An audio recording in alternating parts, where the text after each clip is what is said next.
What's up guys, and welcome back to my Lorethrough series. Today we'll take a closer look at Mount Gelmir in the west of the Altus Plateau.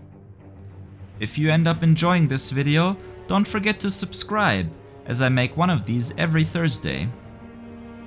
We'll start off today's journey just behind Windham Ruins, at the Seathwater River. This river goes around the bottom part of Mount Gelmir, from here to the spot where the Raya-Lucarians guarded Sorcerer Azur in our Elden video. Our first stop along this boiling river is the Seathwater Cave. There is nothing too notable here, it's just another poison cave that's a stronghold of the Servants of Rot, with a Kindred of Rot duo being the boss. We forge on to the fiery Ford Lythe, which is right next to a magma lake.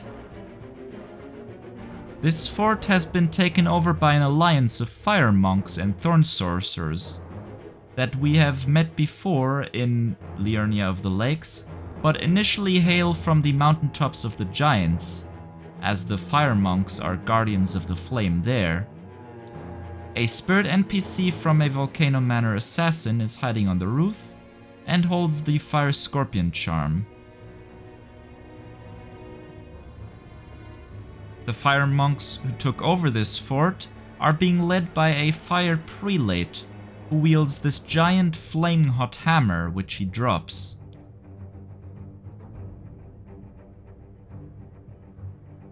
Moving on to the magma lake, beyond a magma worm whose defeat unlocks a new dragon communion power, we can hear the familiar voice of an old friend.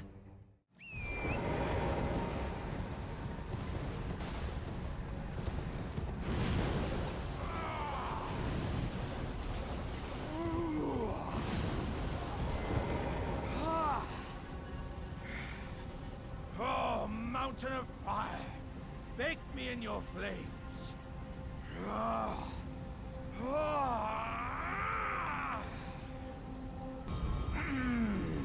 Ah, good sir. What business might you have in such a place as this? I hardly think you're here to temper yourself with flame, considering that fleshly form of yours. Your timing, though, is impeccable as ever. I've been making just the thing for you on my journey here. Take it. I'm sure it'll suit you to a T. But, it's hardly more than lukewarm here. I won't be able to temper my body such that it'll never crack again. Perhaps I'll head eastward. There's an old saying I've caught wind of. Above the lofty clouds, the icy giant's peak doth soar.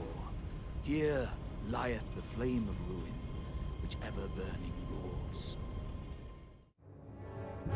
Alexander is attempting to harden his body with fire after he cracked in our fight against General Rodan.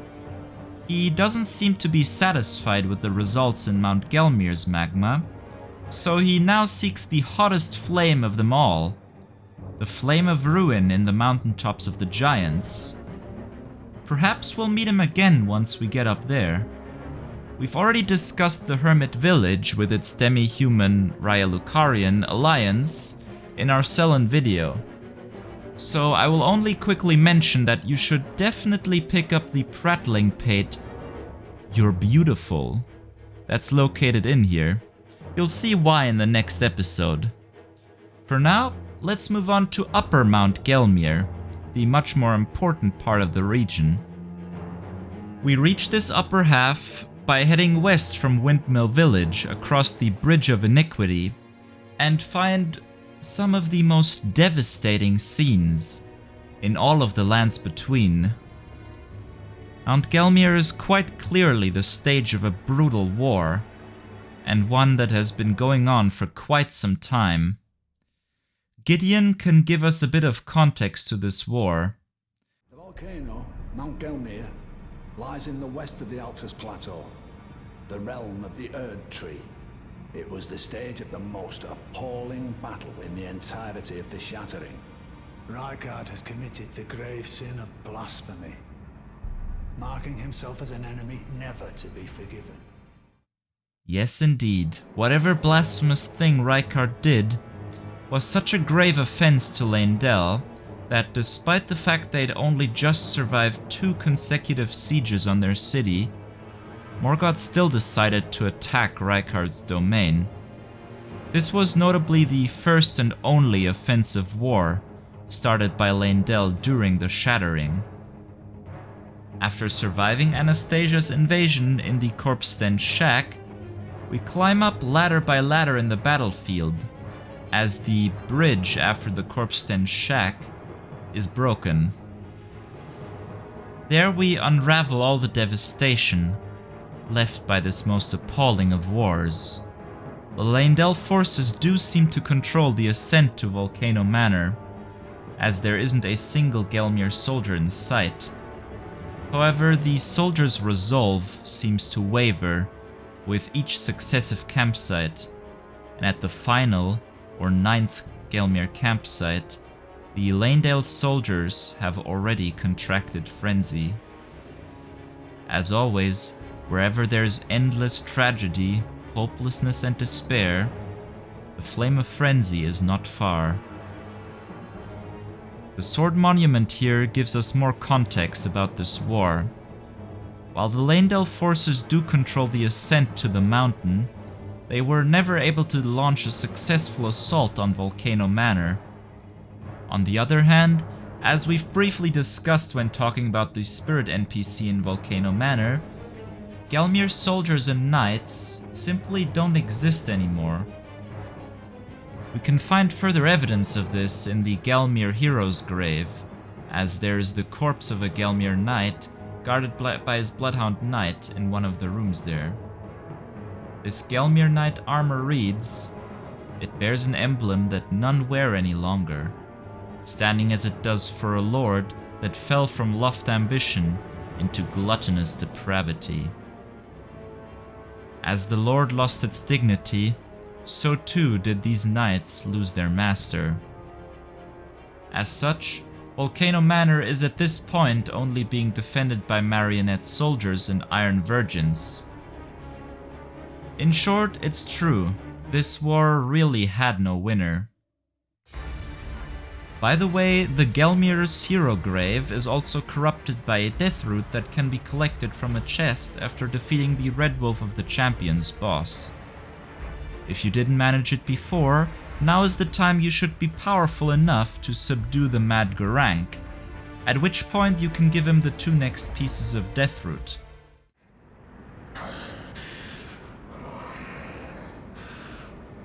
My thanks, tarnished. Death, my sin, should not be touched by the hand of man. I shall grant thee my claws. Feed me more. Near the top of the mountain there is also the Volcano Cave, which is occupied by demi-humans. The boss here is their queen, Margot. Moving on to the main path, a falling star seems to have struck the top of Mount Gelmir and brought a falling star beast with it. Perhaps it is in part this beast that has stopped the further advance of Leyndell forces, leading to the Road of the Manor. After we defeat the beast, we can descend on the road to the manor. However, this road on the right here leads to the so-called Road of Iniquity, with a burnt minor Erdtree being guarded by an ulcerated tree spirit. The Road of Iniquity is the upper half of the road leading to the Corpse-stench shack that we talked about earlier. This road is the original stage of the defense of Volcano Manor, and there are a lot more corpses here than on the mountain path. Leyndell forces probably only started climbing the mountain after this bridge they were fighting on previously broke. As for this minor Erdtree, burning it was no doubt one of the blasphemous actions of Rykard. In fact, I think the burning of this minor Erdtree is what provoked the assault of the Erdtree forces in the first place. Rykard feeding himself to the serpent only happened much later. The reason I think this is because of this Volcano Manor spirit's dialogue. Praetor Rykard's ambitions, though blasphemous, marked him a worthy sovereign, but they were reduced to gluttonous depravity once he gave himself to the serpent. Whatever that thing is, it is no longer Praetor Rykard. Someone must kill him to spare him and his ambitions from further dishonor. It says that Rykard's knights supported his ambitions even though they were already blasphemous. They likely fought for him in defense of Volcano Manor until Rykard fed himself to the serpent. This was an act so repulsive that even those loyal knights abandoned him. And so, we've come full circle, as we've discussed what happens within Volcano Manor already.